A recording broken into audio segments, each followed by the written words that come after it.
I think I've cracked the story of Avengers Doomsday. I've merged all the theories into one concrete, single-line narrative, and after doing that, I can confidently say this. If you think Avengers Doomsday is just a routine Avengers movie, that's where you're making the biggest mistake and seriously underestimating it. This is not the kind of story where a cosmic villain suddenly drops from the sky. The heroes strike a pose, and everything ends with a massive CGI city-leveling fight. This movie is not made for noise. It's made for silence. It's the kind of silence where decisions are made, mistakes happen, and trust becomes the most expensive currency. This time, Marvel is using its brain before throwing punches. The movie will show manipulation before battle, misunderstandings before war, and doubt before heroism. Every character will believe they're on the right side, while in reality, they're just pawns on a board, the real game being Doom versus Loki. According to recent reports, the story of Avengers Doomsday begins right from the post-credit scene of Thunderbolts. It's claimed that in that scene, we see the Fantastic Four ship entering Earth's 616th atmosphere. And this isn't just the arrival of a foreign ship. It's an announcement that the multiverse is officially about to collide.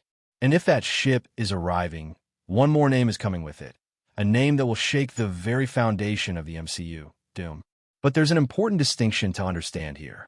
Doom doesn't arrive as a conqueror who wants to rule the world. He arrives as a refugee. He claims that his entire universe has been destroyed, that an incursion wiped out his people and his world. When a character comes carrying such immense loss, the heroes don't see him as a threat. They see him as a victim. And Doom plays his entire game on this psychology. Then comes the moment everyone will be waiting for. The scene where Doom removes his mask for the first time in front of the Avengers, revealing Tony Stark's face, RDJ's face. This isn't just fan service. This is Doom's greatest weapon. Imagine Peter Parker being there. What would his reaction be? A boy who saw Tony as a father figure, who watched him die in his arms. Seeing that face again would completely break him. The other Avengers would be deeply affected too, because Tony sacrificed his life in Avengers Endgame to defeat Thanos. Doom will exploit this. He won't behave like Tony. He'll be cold, logical, and perhaps a bit arrogant. But he knows that as long as he wears Stark's face, the Avengers will hesitate 10 times before attacking him. Turning grief and pain into a weapon will be his greatest victory. He'll use their fear and their memories as a shield. According to leaks, the biggest strength of Avengers Doomsday is that Doom will appear to be on the hero's side for a major portion of the movie. He'll stand with the Avengers, give them information, and even guide them. This is perfectly in line with Doom's character. He never throws the first punch. He sets the chessboard first, so when the time comes, he can reveal his true form.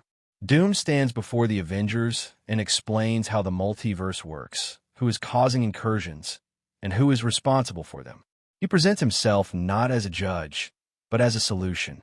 He shows the world that when the Avengers failed, Doom stepped in and delivered. He saved this world. Right at the start of the movie, he stops a multiversal threat that even the Avengers couldn't control, an incursion. The public begins to see him as a new messiah, and the Avengers are left with no choice but to trust him. Because if you attack the man who saved the world, you become the villain in the eyes of the public. The Fantastic Four angle makes this story even deeper. The theory suggests that Doom doesn't go to their universe just to take Franklin. He goes to warn them. He tells Reed Richards that their universe is on the brink of collapse and that only Doom possesses the solution for multiversal travel. Reed may have technology on the level of teleportation, but Doom is always one step ahead.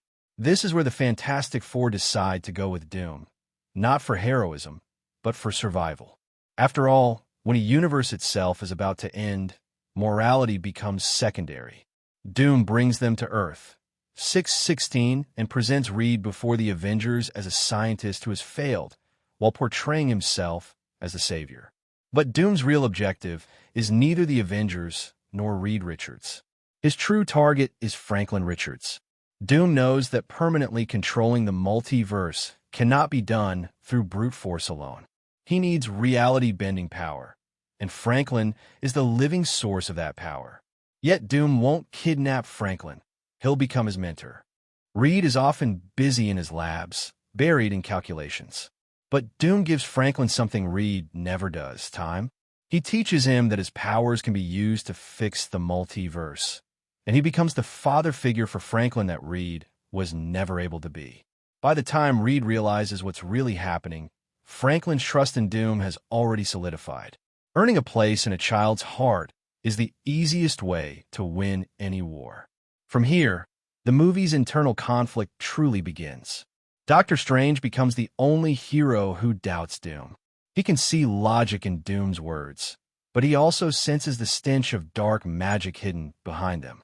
However, because Strange has already made so many mistakes in No Way Home and Multiverse of Madness, the other Avengers, like Captain Marvel or Sam Wilson, don't take him seriously. They refuse to consider his warnings, and Doom takes full advantage of this. Without throwing a single punch, he slowly breaks the Avengers from within. Strange becomes isolated, and Doom's path is cleared. The movie's midpoint twist arrives when the Avengers discover Doom's true nature.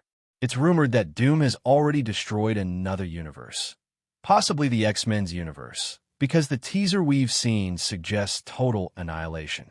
When the Avengers reach that universe and witness the devastation, they realize just how terrifying Doom's solution truly is. This is where they see Doom's real form: the metal mask, the green cloak, and absolute control. They finally understand which snake they allowed into their home. From this point onward, the film completely shifts its tone. It's no longer hero versus villain. It becomes ideology versus ideology. Doom's logic is brutally clear. To save the multiverse, some universes must be sacrificed. The Avengers' logic, on the other hand, is that not a single life should be deliberately lost in the name of sacrifice. When both sides present arguments this powerful, the conflict becomes deeply moral. Doom's origin plays a crucial role here, adding emotional weight to the story. The story of Doom's mother, Cynthia Von Doom, becomes the foundation of his every action. In the comics, Doom's obsession was never just power. It was freeing his mother's soul from hell. Cynthia made a deal with a dark entity, which led to her death. Doom spent his entire life combining science and magic in an attempt to communicate with her. In that process, he built a machine that exploded and disfigured his face. If Marvel explores this origin, Doom won't just be a mastermind. He'll become a tragic character, a man who wants absolute control because he lost everything as a child. Even after Avengers, Doomsday, and Secret Wars, the MCU will still need Doom. He can be positioned as the central pillar of the future saga, which is why his emotional foundation must be strong in this movie. Power alone won't be enough. Pain and loss must be shown. This naturally opens the door to the supernatural side as well. Doom's arc will inevitably move toward Doctor Strange and the Hell Dimension, where in the comics, Doom and Strange work together to rescue Doom's mother's soul, one of Marvel's heaviest and most powerful storylines. The movie will likely end at a point where Doom's mask metaphorically comes off, and the Avengers realize that Doom cannot be stopped, only delayed. Preventing incursions will become impossible, and the cracks in the multiverse will grow so large that they can no longer be sealed. That's when Doom reveals his final conclusion. There's only one way to save the multiverse: absolute control. From here, the concept of Battleworld will merge into the story, with Doom sitting on the throne, not as a villain, but as an architect. An architect who wants to replace chaos with order. The biggest twist of Avengers Doomsday won't be that Doom is the villain. Everyone already knows that. The real twist will be when Doom reveals his final plan and the audience doesn't feel he's entirely wrong. When villains start making sense, that's when you know Marvel has set a new benchmark. This movie won't be an ending. It will be the beginning of a new era, where heroes must face their greatest moral test. But there's no need to worry, because Loki will create a path for those heroes to make a comeback, where his chosen pawns will eventually defeat the king, Doom. I'll talk more about this in my upcoming videos, so if you don't want to miss them, make sure to subscribe to the channel. And let us know in the comments how you felt about today's video. See you in the next one. with a brand new topic.